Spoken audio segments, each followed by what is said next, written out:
आप थक गए होंगे भैया, तनिक यहीं विश्राम कर लीजिए। मैं नहीं लक्ष्मण, जब एक नेत्र रो रही हो तो दूसरी विश्राम कैसे कर सकती है? मेरी सीता वहां पीड़ा में होगी, मुझे विश्राम करने की कोई आवश्यकता नहीं है। हमें शीघ्र ही माता शबरी तक पहुंचना होगा। आओ लक्ष्मण।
कौन क्यों हो विभीषण? आज मेरे किस निर्णय ने धर्म का वध कैसे किया, बताओगे नहीं? भैया, सत्य कहूं तो आपका एक कर्म भी अधर्म है और कर्म का कारण भी। भैया, सब कुछ तो है आपके पास, शक्ति, सुख, समृद्धि, मेघनाथ जैसा आज्ञाकारी पुत्र, पतिव्रता पत्नी। भूमिका मत बांधो, सीधा सीधा विषय पर आओ। भैया, स्त्री चाहे शत्रुकुल की ही क्यों ना हो, वो सम्मान की अधिकारिणी है और स्त्री का हरण अधर्म है, पाप है। भैया, आप देवी सीता को लंका में लेकर नहीं आए, बल्कि विनाश का बीज बोया है आपने अशोक वाटिका में। किसी की हाय नहीं लेनी चाहिए, मेरा परामर्श मानिए। प्रश्न समूचे राक्षस साम्राज्य का है।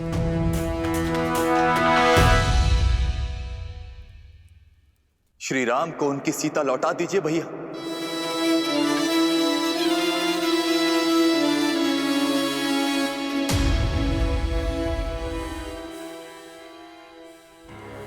क्या आप सबका भी यही विचार है? दया आती है मुझे कि राक्षसों की सोच इतनी छोटी है। विभीषण, तुमने सबसे अधिक समय मेरे साथ बिताया है, परंतु फिर भी तुम मुझे समझ नहीं पाए।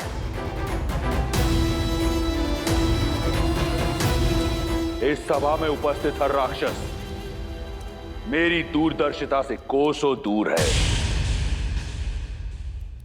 धर्म अधर्म के द्वंद्व में ये भी भूल गए कि रावण जो करता है एक उद्देश्य से करता है, और उद्देश्य है वयम राक्षसम, राक्षसों को सर्वश्रेष्ठ बनाना। सीता कोई साधारण स्त्री नहीं, राजा जनक की पुत्री है, एक मनुष्य है। 14 लोकों पर हमारा आधिपत्य है। देवता, असुर, राक्षस, यक्ष गंधर्व, किन्नर, पशु, पक्षी, नाग, कीट, भूत, पिशाच, वेताल, सब पर हमारा आधिपत्य है। केवल मनुष्य ही हैं जिन पर हम अपना आधिपत्य स्थापित नहीं कर पाए। और सीता को यहां लाकर उससे रक्त विवाह करने का उद्देश्य यही है कि एक बार सीता हमारी हुई तो राक्षसों और मनुष्यों में एक सेतु बनाऊंगा मैं। एक ओर शूर्पणखा का प्रतिशोध पूरा होगा और दूसरी ओर मनुष्यों पर मैं अपना आधिपत्य स्थापित करूंगा बिना कोई रक्त बहाए। अब कहो, क्या सहस्त्र प्राण बचाना अधर्म है? क्या अपनी संस्कृति को शिखर तक ले जाना पाप है? क्या मैं एक अधर्मी हूं, पापी हूं? कदापि नहीं भैया। मेरे भैया ने जो किया वो लंका के लिए किया। राम और लक्ष्मण ने मेरे सम्मान पर प्रहार किया और हमारे मान पर वार किया। ये दंड सीता को अवश्य मिलना चाहिए। हाँ, लंकेश ने उचित किया। हाँ, लंकेश ने उचित किया। हाँ, लंकेश ने उचित किया।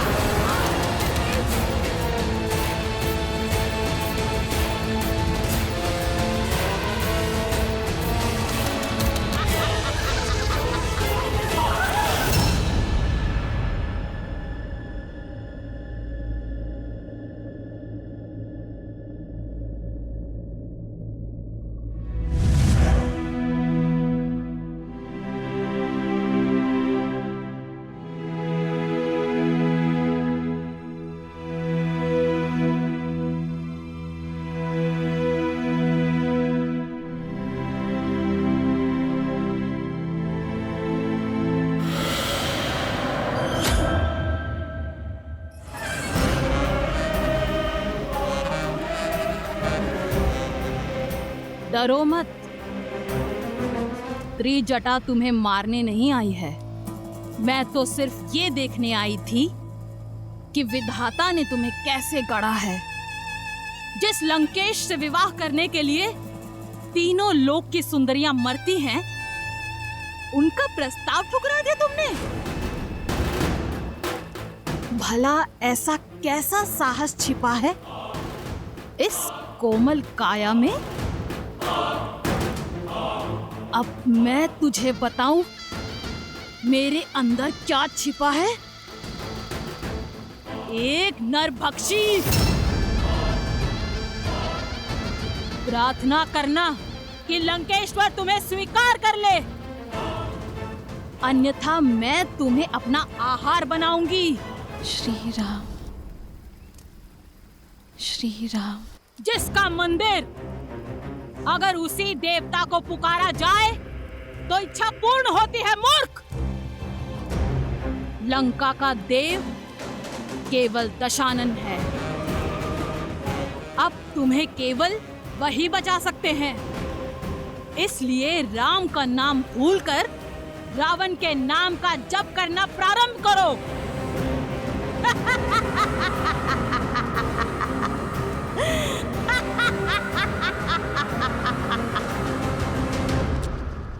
अगली बार मेरे धर्म पर प्रश्न उठाने से पूर्व जान लेना कि मेरा उद्देश्य क्या है, अन्यथा मैं भूल जाऊंगा कि तुम मेरे भाई हो।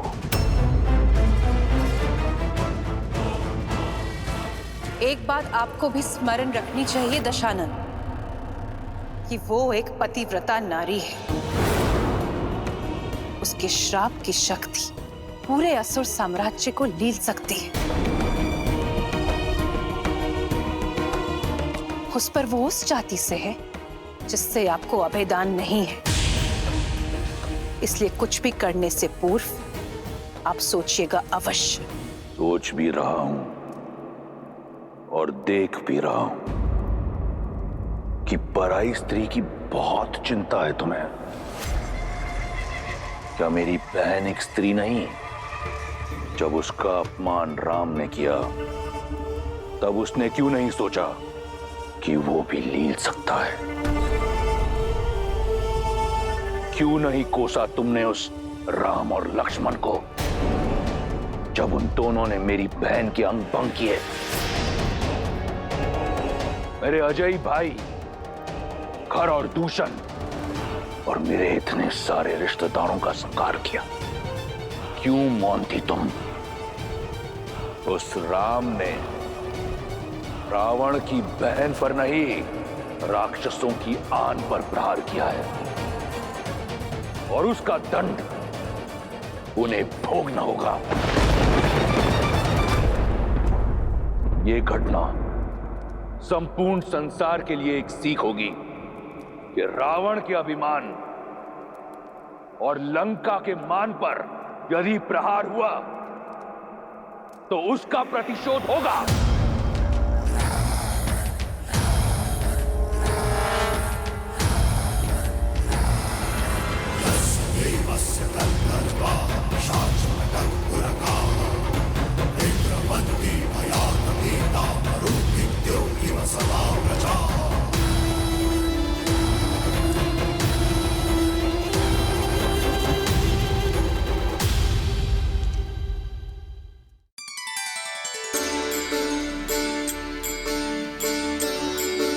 राम राम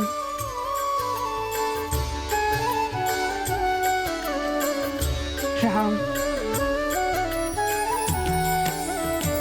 भज मन राम नाम सुखदाई, भज मन राम नाम सुखदाई।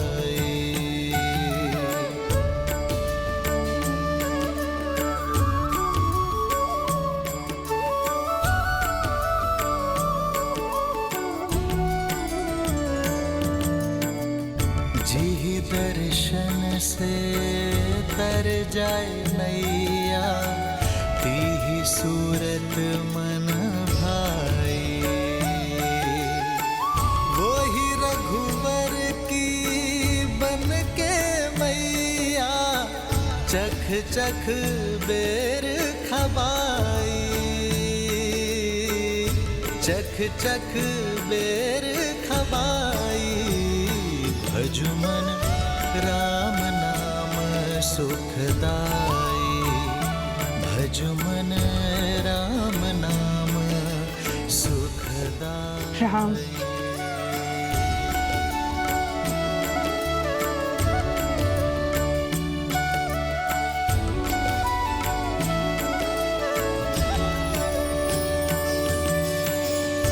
मात प्रेम से बड़ा नहीं कछु, धन्य हो शबरी माई।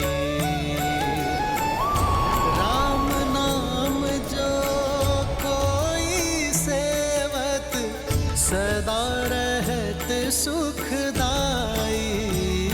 भज मन राम नाम सुखदाई।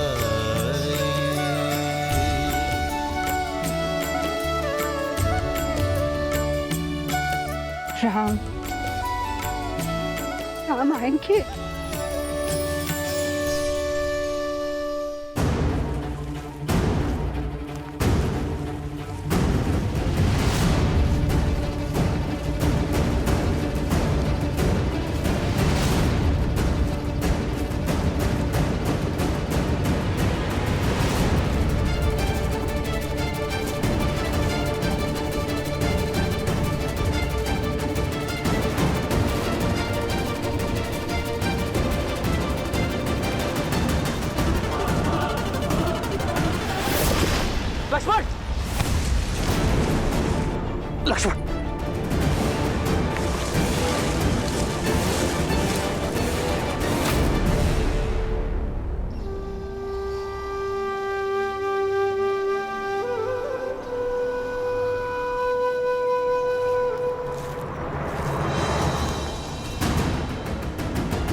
मैंने मेरे राम के लिए बिठाए थे।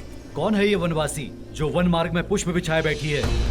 मति भंग हो गई है इसकी। वर्षों से किसी राम की राह में पल के बिछाए प्रतीक्षा करते करते बुढ़ी हो गई है। प्रतिदिन आंगन सजाती है, पुष्प बिछाती रहती है और बुदाती रहती है किसी राम का नाम। कोई नहीं आएगा बुढ़ी माँ, अपने भगवान को याद करो और मुक्ति पालो। मेरे राम आएंगे, देखना। राम, मेरे राम आएंगे।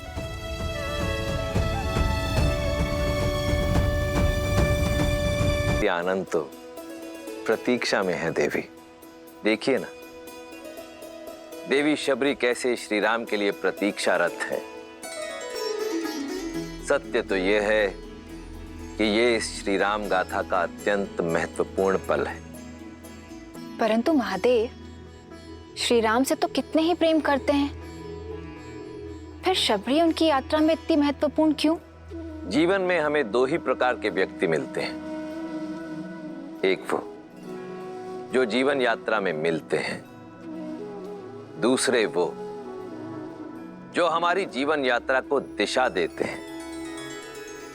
देवी शबरी उसी श्रेणी में आती हैं, जहां एक और श्री राम का जीवन शौर्य, प्रतीक्षा और विश्वास की जीत की यात्रा है, तो वहीं दूसरी ओर देवी शबरी उसी यात्रा का प्रतीक है जो अपने धैर्य, भक्ति और समर्पण के कारण एक ऐसा पुष्प बन चुकी हैं जो अनंत काल तक श्री राम गाथा को महकाती रहेंगी।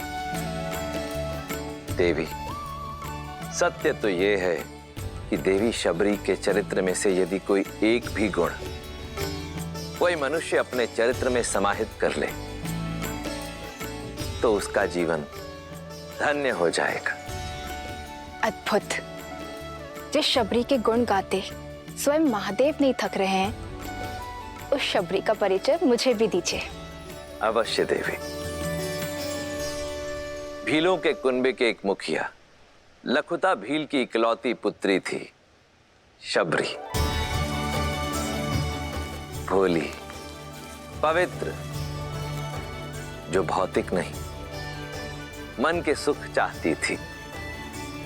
माता पिता ने छोटी आयु में ही शबरी का विवाह निश्चित कर दिया, परंतु शबरी, भक्ति और वैराग्य में लीन शबरी विवाह के बंधन में बंधना स्वीकार नहीं कर पाई। अपने घर परिवार को सदा के लिए छोड़ शबरी पंपा सरोवर के तट पर आ पहुंची।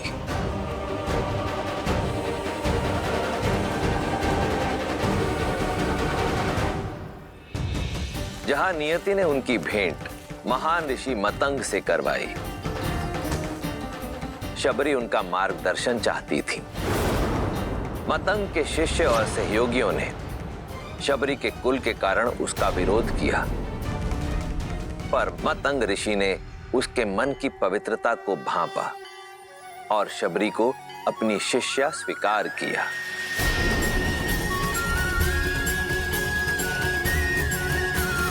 ऋषि मतंग के सानिध्य से आरंभ हुई शबरी की आध्यात्मिक यात्रा, परंतु हर मनुष्य को समय पूरा होने के बाद जाना पड़ता है। ऋषि मतंग के जाने का भी समय आया। इस नश्वर देह का इस संसार में समय पूरा हुआ शबरी। इंद्रदेव मुझे ब्रह्मलोक ले जाने के लिए आए। तुम्हारी सेवा और समर्पण से मैं प्रसन्न हूं। मैं तुम्हें ब्रह्म विद्या सिखाकर अपने साथ ब्रह्मलोक ले जाना चाहता हूं। आचार्य, आपने मुझे इस योग्य समझा। मैं धन्य हुई, किंतु मुझे खेद है कि मैं आपका यह प्रस्ताव स्वीकार नहीं कर सकती। गुरु की भेंट को ठुकराने का कारण?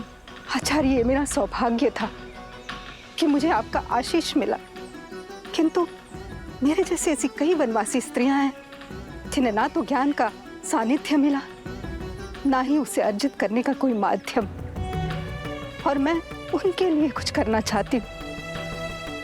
यदि मुक्ति और मोक्ष ही ज्ञान उपलब्धि का माध्यम है, तो मुझे वो ज्ञान और मोक्ष का मार्ग दिखाए जो किसी जात पात, ज्ञान अज्ञान से परे उठकर किसी को मोक्ष दिला दे।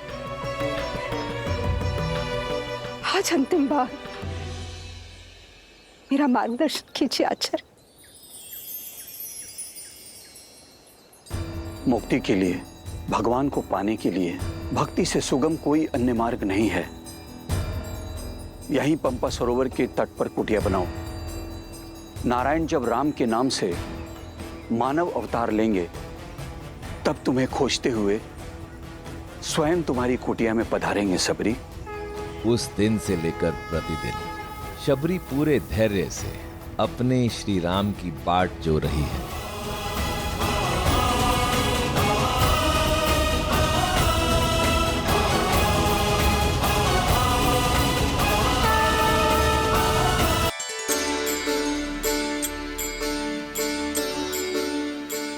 शबरी पूरे धैर्य से अपने श्री राम की बाट जो रही है। हर दिन उठकर श्री राम के स्वागत की तैयारी करती है। पुष्प फल क्या कुछ नहीं बटोरती। शबरी का जीवन भक्ति की पराकाष्ठा है, प्रेम, धैर्य और समर्पण की सीख है। राम नाम सुखदाई।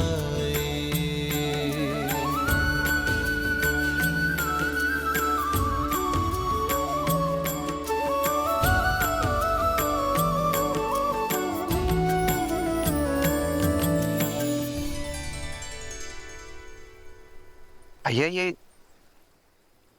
ये तो पंपा सरोवर प्रतीत होता है। अर्थात अंततः हम अपने गंतव्य तक पहुंच ही गए। हाँ लक्ष्मण, हमें माता शबरी को ढूंढना है। वही हमें आगे का मार्ग दिखाएंगी।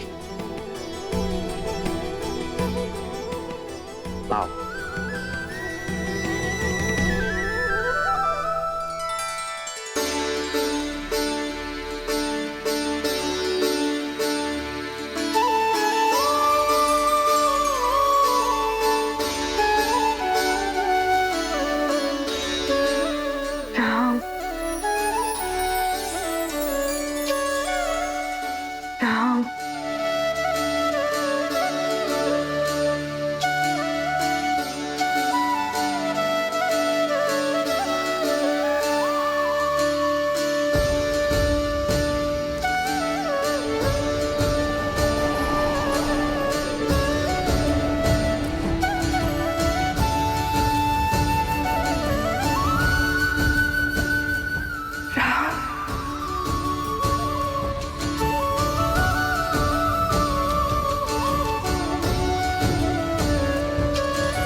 श्री रामचंद्र कृपालु भजु मन हरण भव भय दारुणम।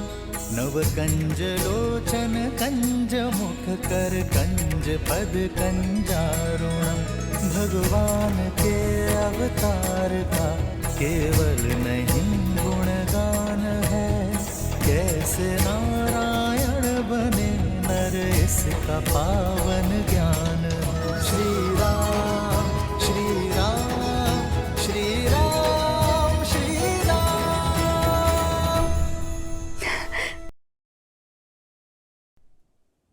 आज ऋषि मतंग की वाणी सत्य हो गई। मैं जानती थी आप अवश्य आएंगे मेरे जीवन का उद्धार करने के। नहीं माता,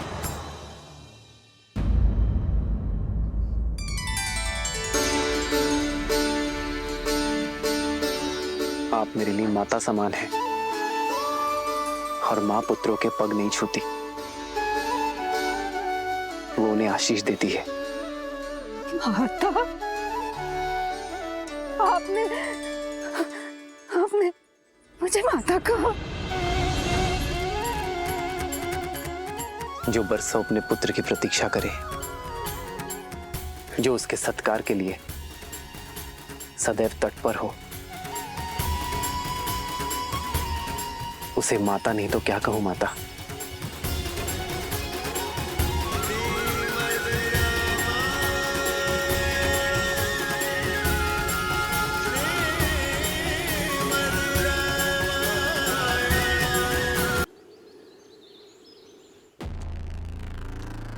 सर्वश्रेष्ठ श्रृंगार चाहिए मुझे, शीघ्र अतिशीघ्र।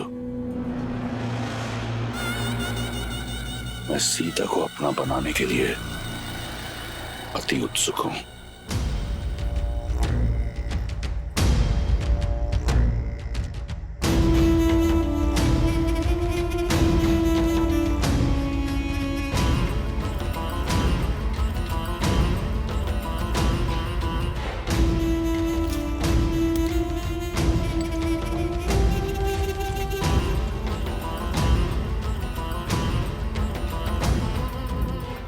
ये श्रेष्ठ पोशाक है लंकेश, आपके जीवन के सबसे श्रेष्ठ पल के लिए।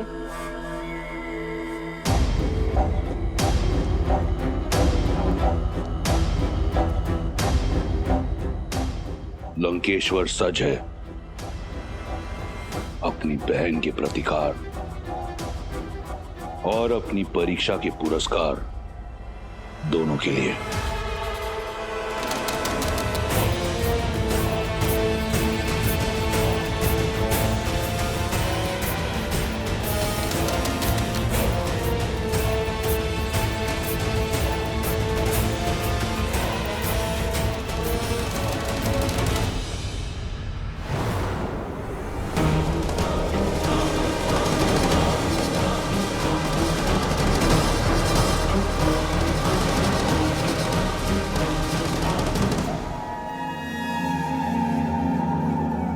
वयम राक्षसम त्रिजटा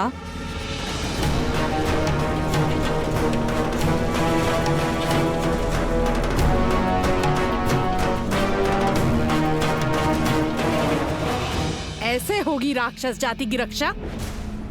मुझे तुम्हारा अभिवादन नहीं चाहिए, मुझे सीता की स्वीकृति चाहिए।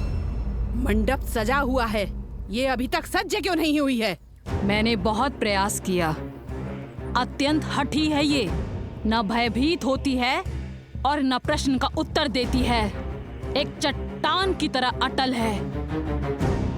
रूपवती हो, कदाचित इसीलिए अब तक जीवित हो, अन्यथा लंकेश को प्रतीक्षा कराने का दंड मृत्यु होता है। चलो सज्ज हो जाओ। एक पतिव्रता केवल अपने पति के नाम के वस्त्र पहनती है।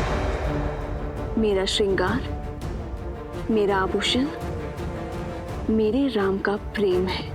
स्वर्ण लंका की महारानी बनने का स्वर्णिम अवसर मिल रहा है, मूर्ख। जिसे तुम स्वर्णिम अवसर कह रही हो, वो मेरे लिए दुर्भाग्य का निमंत्रण है। कह दो अपने लंकेश से, जिस सीता को वो पाना चाहते हैं वो केवल श्री राम की है। मूर्ख स्त्री, तो बातों से नहीं बल से ही मानेगी।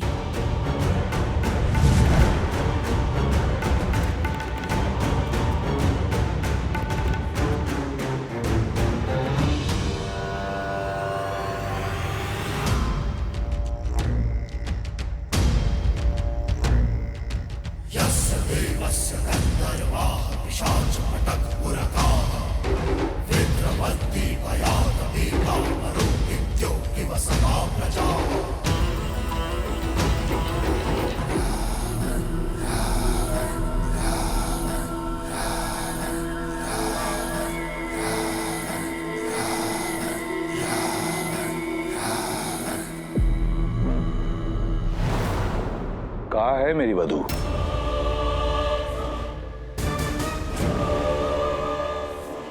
एक महामंत्री का मौन राजा और राज्य दोनों के लिए पतन का कारण होता है। प्रहस्त, उत्तर दो।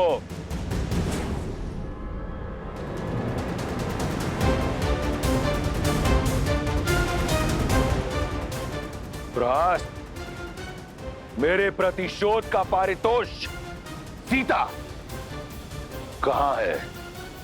जी वो आती ही होगी भैया। त्रिजटा और एक जटा को मैंने भेजा है उसे लेने के लिए। महाराज महाराज महाराज महाराज महाराज महाराज महाराज देखिए महाराज, देखिए क्या हुआ।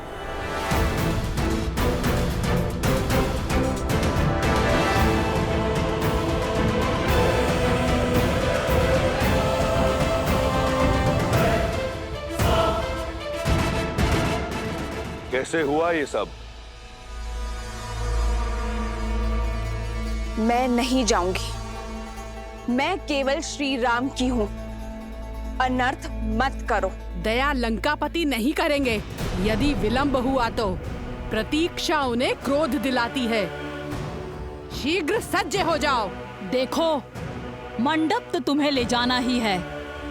स्वेच्छा से चलो तो पीड़ा कम होगी, अन्यथा राक्षसों को घसीटने का अभ्यास बहुत है।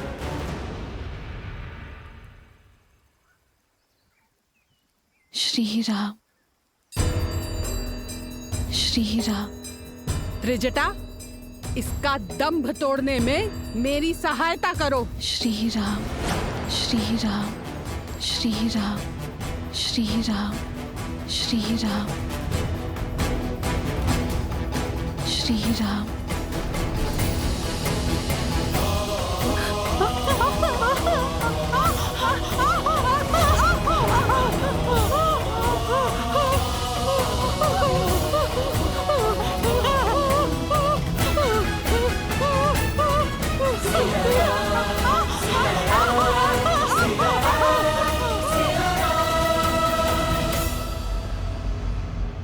महाराज, बलपूर्वक उसे घसीट के लाने का प्रयास कर रहे थे हम।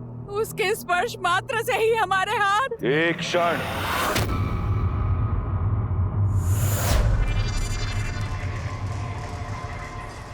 पुनः कहो, क्या किया तुमने? हम बलपूर्वक उसे घसीट के लाने का प्रयास। कौन? अपमान किया है तुमने। लंका की भावी महारानी का।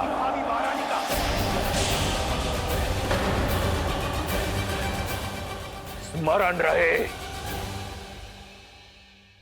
मेरा विवाह होना है उससे।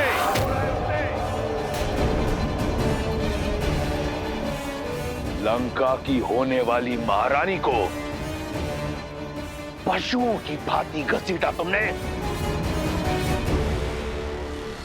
अगर ये भूल दोबारा हुई तो जीवित जला दूंगा। मैं स्वयं जाऊंगा उसे लेने।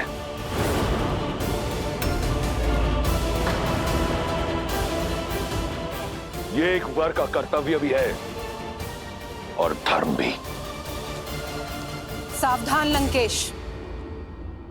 बुद्धिमान व्यक्ति संकटों को पहचान कर भविष्य का निर्णय लेता है।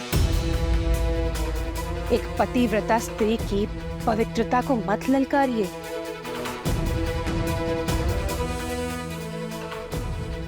अभी तो केवल एक जटा और त्रिजटा के हाथ जले हैं। कहीं ऐसा ना हो सीता की कोमल काया से निकलने वाली पवित्रता की कठोर अग्नि संपूर्ण लंका को भस्मी कर दे।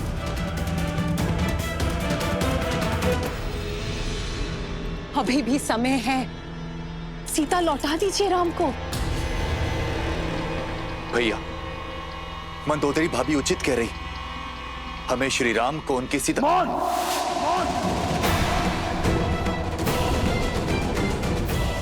परामर्श नहीं मांगा मैंने।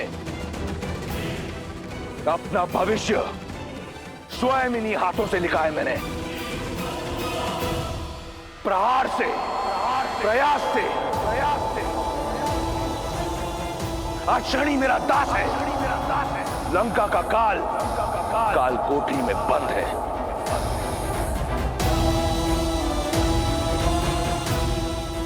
और अपनी भाग्य रेखा में मैं सीता को स्वयं लिख चुका हूं।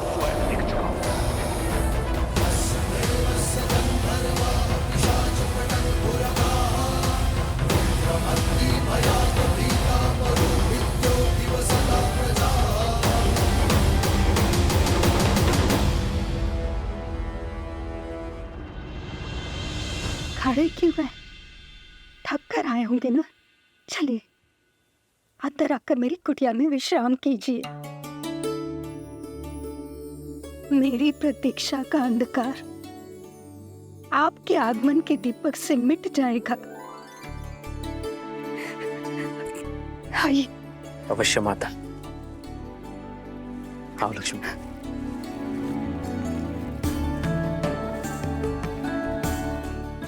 आइए।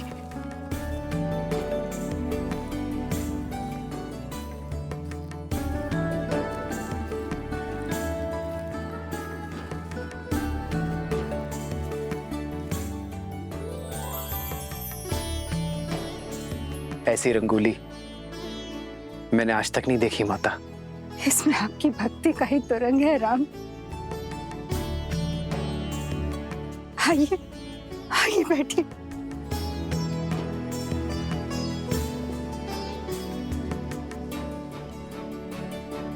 वर्षों से आपके आगमन की प्रतीक्षा करती रही। यदि सत्कार में कोई त्रुटि हो जाए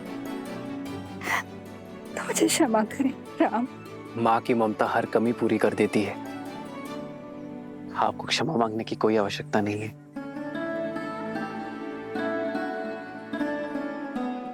आप दोनों थक गए होंगे ना, और भूख भी लगी होगी ना।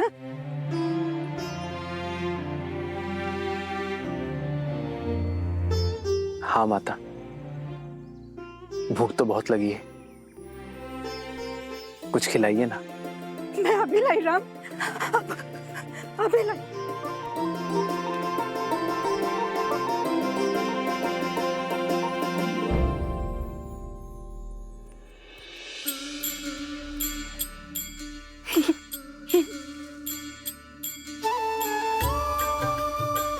ये खाइए राम। मैंने स्वयं एक पेड़ चक्कर देखा है और ये बहुत मीठे हैं।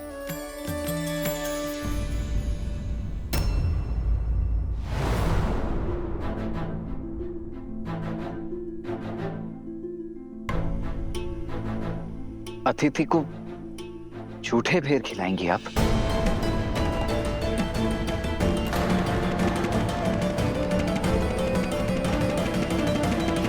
इसलिए स्वयं सारे भेद चक्कर देख रही हूँ कि जो भी मीठे होंगे वही प्रभु राम को अर्पित करूंगी। और मैं परमासी स्त्री हूँ, राजाओं के सत्कार का नियम नहीं जानती। कहीं कोई त्रुटि हो गई है इसलिए नहीं खा रहे ना। ना खाने के पीछे का कारण कुछ और है। एक माता अपने शिशु की गुटी स्वयं चखती है कि कहीं वो कड़वी तो नहीं, और फिर मधु मिलाकर अपने शिशु को अपनी उंगली से चटाती है। एक माँ दूध गर्म है या नहीं ये स्वयं चखती है और फिर अपने शिशु को पिलाती है। माँ तो वो है जो अपने पुत्र के सुख के लिए विष को भी चख ले। जो व्यंजन माता बनाए पुत्र को उसे माँ के हाथों से खाने में ही आनंद आता है। आपके हाथों से बेर और मीठे लगेंगे माता।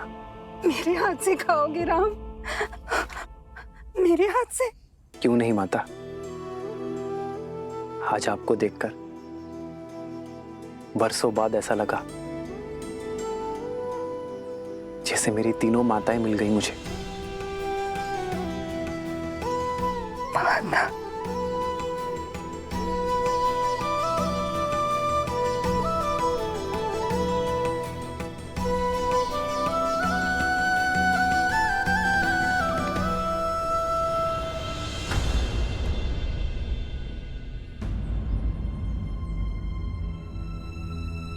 क्या हुआ माता? आप रुक क्यों गई? मैं एक साधारण सी वनवासी स्त्री हूँ और आप अयोध्या के राजकुमार। मैं आपको ये भेड़ कैसे खिला सकती हूँ? गुरुदेव मदन के आश्रम में मुझे ज्ञान तो मिला, किंतु अपने कुल के कारण स्वीकृति और इसीलिए मुझे ऋषिमुख पर्वत छोड़ यहाँ आना पड़ा, एकाकी जीवन बिताना पड़ा। यदि आपको छुआ तो आप कहीं मलिन न हो जाए। एक माता तो अपने शिशु को काजल का टीका लगाती है, लोगों की मलिन दृष्टि से बचाने के लिए। भला उस माता के छूने से पुत्र मलिन कैसे होगा? प्रेम तो पारस है जो मलिन को भी पवित्र बना दे। फिर यह महत्वपूर्ण नहीं कि कौन किस रूप में, किस घर में, किस कुल में जन्मा है। महत्व तो कर्मों का है माता। तो अपने ही पुत्र को अपने हाथों से खिलाने में कैसी झिझक माता? खिलाइए ना।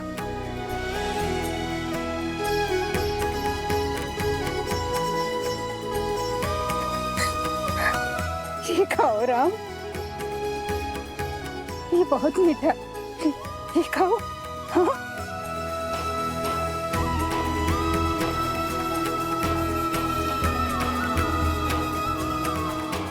सच में माता,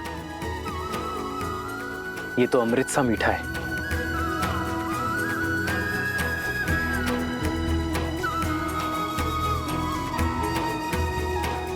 लो लक्ष्मण, माता के हाथ का प्रेम और स्वाद है इसमें। खाओ।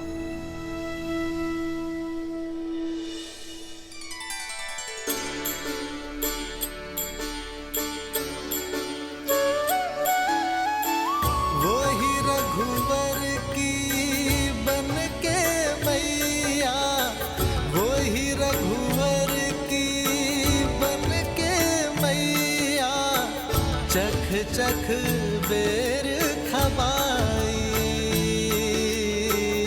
चख चख बेर